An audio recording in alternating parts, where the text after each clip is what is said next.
Today we're going to be showing you how to make a band style ring. For this demo, I'm going to be using a piece of 5mm flat wire so that you can follow along nice and easily. We'll begin by sizing out our ring size the exact same way as we did with ring 1. So if you haven't, again, watched that video, click up here and we'll take you back to how to size your ring. Once again, start by setting your dividers to the correct length for your ring size. Once you've got these set, you can then mark 2 scratches on your metal the same way as we did before. It can be helpful with this second ring to also transfer your marks with a scribe onto the top edge of your metal. And once again, just draw over them with a marker or Sharpie. After you've marked it, your ring shank should look something like this. This time around, if you know you're going to be wanting some hammered textures at the end, that's going to stretch your ring out. So we need to compensate for that now by starting off a size or 2 down from where we want to end up. If you want a really deep texture, I would go 2 sizes down, and if you want something more light, go for 1 size down. Finishes done with files or polishing won't change your size, so you don't need to account for these kind of finishes right now. We trim our shank because it's going to be easier to work with something that's closer to the actual size of material that we need. So I'm going to now demonstrate how to cut off the 2 excess sides that we don't need anymore. You can also do this step with a pair of wire cutters or snips, but we've got a jeweler's saw and we might as well practice with it. And now I'm going to demonstrate where you need to saw. This time around, we're not going to be cutting through or along the lines of our mark. We're going to be cutting instead about 3mm from the edge to leave us with a small amount of metal excess on each side. Once again, make sure that you're holding your silver nice and firmly down into the bench peg as you go, and use the same techniques we taught you in ring 1 to saw through the edge. We've cut off the excess to assist us with this step here, which is going to be forming. What we're doing with these thicker wire shanks is we're going to be overlapping the metal and then cutting through both sides simultaneously. I think this is the easiest method to get a really nice joint when you're a beginner, because what will inevitably happen if you try and cut the sides individually is you'll go slightly to the left on one side or slightly to the right on the other and spend ages filing until they're absolutely perfect, which is going to lose you a lot of material and time in the process. To form your metal, we're going to be using a very similar technique as we taught you with our first ring, using our round nose pliers to start to bend our shank into shape. Using a really light touch so we don't leave deep marks on our metal, we're going to start from one side and bend our ring into a nice little fishhook or umbrella handle. We're then going to do the exact same thing from the opposite end, bending this side around until it meets closely with the opposite side. Once we've got our 2 little fishhooks pointing towards each other, we now need to close this gap between them and get our 2 lines to sit right over the top of each other. I like to do this by grabbing one side of the wire and using my palm to push the other side over. Again, we're going to use that technique we learned before about tension. We want to push the wire slightly past where we eventually want them to sit on each side. This ring here is pretty close, but what I'm noticing is there's a little bit of a gap between the 2 pieces on the top and the bottom. To get these 2 to sit much closer together, we can fold them over the opposite side of each other to create tension up and down. That's going to rest them nice and tightly against each other. At this stage, you want to look out for a few things with your ring that will make your join and cutting a good one a lot easier. You want your 2 pieces really tightly up against each other. You also want them really nice and level so that they're on the same plane. You don't want your ring jutting out in any way where you can see the edge of the wire is poking out this way. It should look something like this before you start cutting through it. The closer you get your 2 pieces of wire together, the better your joins will end up and the easier time you'll have cutting through the metal. So take your time and get it right before you start cutting. So we're now ready to cut through our ring using our jeweler's saw and the techniques we've showed you previously. The extra thing you'll need to pick up is how to hold on to a ring while you saw through it. My favorite grip, and the one I'm showing you now, is called the claw grip, which is a grip where we hold onto our ring by pinching it through our saw blade. I'm going to demonstrate how to hold onto it now. So I'm going 2 fingers through and then grabbing onto my wire and sawing through the middle. Once you're in position, just make sure at no point you leave any fingers behind the saw blade when cutting. You want to make sure they're all out of the way. You also want to make sure that your join, or the section of the ring you're cutting through, is once again at the tip of that V that's carved into your bench peg. A popular alternative would be the underside grip, where you hold your ring from underneath the bench peg. Your ring should be in the same place at the top of that V cut in your bench peg, but this time around we're going to come underneath our peg and grab onto it from each side like so. Again, with this grip, you want to be holding your ring firmly downwards into the bench peg to stop it from slipping around, and also be making sure that there's nothing underneath your saw so that when it cuts through, your hand isn't underneath that. Just be careful when you start to get close to cutting through your ring. Start with the same push strokes we've shown you before coming back and forth. After you cut through your ring shank, you want to check for any edges or things you might want to clean up. Test your ring by pushing the sides together and seeing if they join super flush. If they do, then we can move on to getting them to rest up against each other. But if they don't, here's a quick tip on how to improve the join of your ring. You can see with this example, the two sides of my wire, even when I push them close together, are still leaving me with a gap at the bottom side, a big crack. This is the kind of example when you'd want to use this technique. By sawing down that crack, you're going to level out the wire on both sides and leave yourself with a flush joint once again. At this stage, we're just trying to get our two pieces of wire to sit super flush and flat up against each other. We're not worried about the angle of the cut, but we're worried if there's space between our two pieces of metal, so that's why the crack is a problem. Start by overlapping the wire, by pushing the metal past where you want them to eventually sit, before pulling it back slowly into position. When you're fixing up a join, before sawing through both sides simultaneously, you need to line up the ring shank with where it needs to sit once it's finished. So check carefully that both of the wires are sitting level and aligned, and that they're both pushing up against each other with some tension before you run your saw frame through the middle of it.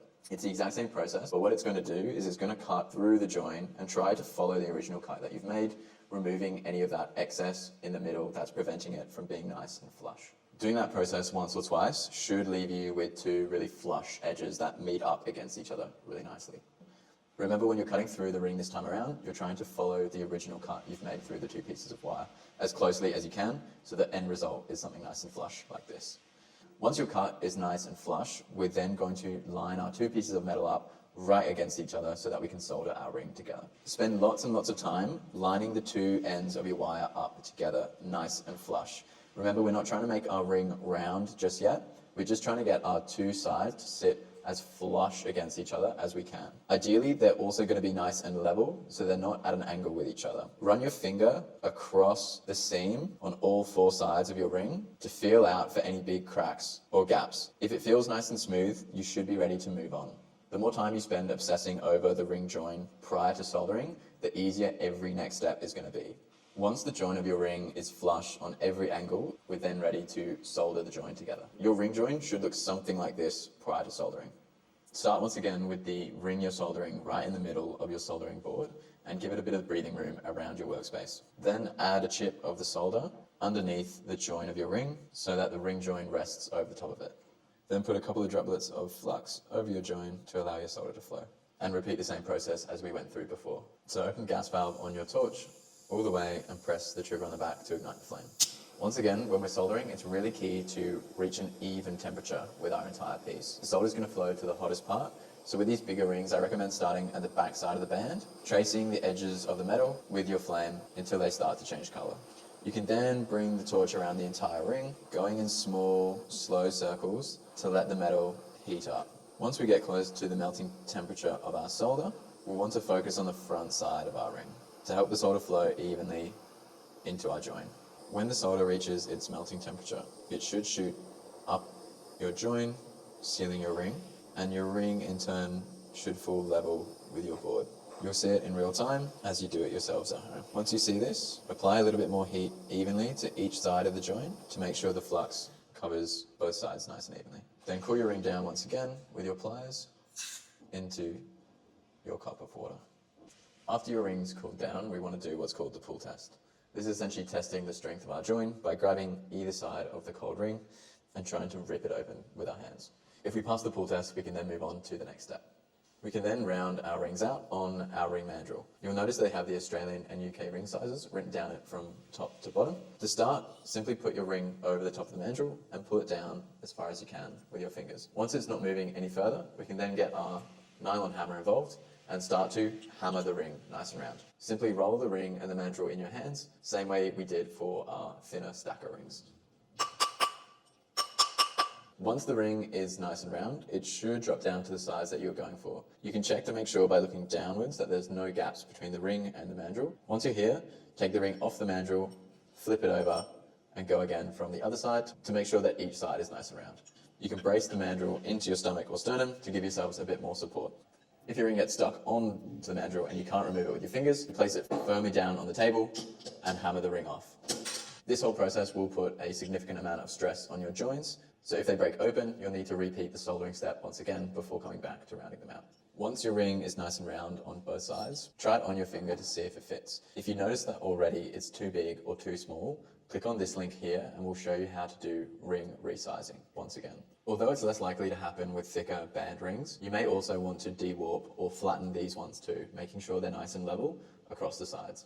You can do so by using your stamping block and placing the ring flat down on the top. If you notice any sections are standing up, then you'll want to once again use your hammer, holding half of the ring down, and hammer over the top of any sides that are sticking up or not level with the material. Spin the ring in your hands as you go to make sure you're getting all the different sides of your ring nice and level.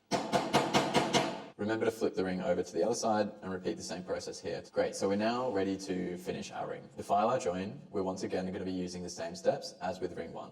This time around, if you've got a bigger join, you may want to start with a rougher, coarser file before moving on to the needle files. Hang your ring off the side of your bench peg with the join facing up so it's nice and visible. And then remember, we want to do firm push strokes away from ourselves with our file, just over the join to remove any seam. Remember to roll your wrist and follow the round contour to avoid creating any flat spots. If you're starting with a coarser file, you'll then want to progress onto the smoother needle files before moving on to polishing. Repeat the same process once again, using the smaller files. With practice, you should be able to completely remove the seam between the two pieces of metal with filing before you move on to polishing. But if not, just make sure everything's nice and smooth to the touch by running a finger across the joint. Remember, for the outside, top, and bottom of our ring, we'll be using our flat surface files. And for the inside, we'll be swapping to a rounded file to make sure the round inside contour of the ring is preserved. When filing the inside, make sure you use the rounded side of your needle files and repeat the same rough push strokes away from yourself to blend the inside join together. Remember that when you're filing, we're trying to remove metal and remove any of the excess solder that's built up in or around the join, so you need to be relatively rough with your files. Once we've finished our filing, the ring join should be nice and smooth to the touch, and then we can move on to either polishing and personalizing our rings. To polish our rings today, we'll start with sandpaper and finish with some jeweler's polishing paper at the very end. Remember, when you're using your sandpaper to polish, to start at the lowest, coarsest grit and work your way up through the different grits to leave yourself with a nice, even polish. The polishing on the outside, top, and bottom of the ring will be easiest with the emery sticks. Using the same motion and position as you would with your file, simply brush the exterior surface of your ring all the way around until you've completely removed all of the dark oxide. You can also just simply use your hands and the sandpaper to scrub the outside surfaces that you need to. After working through your sandpaper, you can then move on to your jeweler's polishing paper to slowly scrub the surface and improve the shine of your ring if you want something really, really shiny. You don't have to polish all the way up to the final paper if you want a more matte or satin finish on your ring. Simply stop earlier along the grits or somewhere along your grit journey. You can use a finger or a mandrel to get the inside of your ring more easily. If you're going for something mirror finish, remember to finish with your jeweler's rouge cloth, starting with the red side and finishing with the yellow side of the cloth. If you're not seeing a super bright shine at this stage, you'll need to go back to an earlier or more coarse grit and repolish a little bit more evenly before bringing it up. Just with the sandpaper and the polishing papers we provided, you should be able to get something super, super bright and shiny if that's what you're after. Awesome, so that's start to finish on how to make yourself a band style ring at home. If you're keen on adding more personalization with textures and different finishes, watch the next video.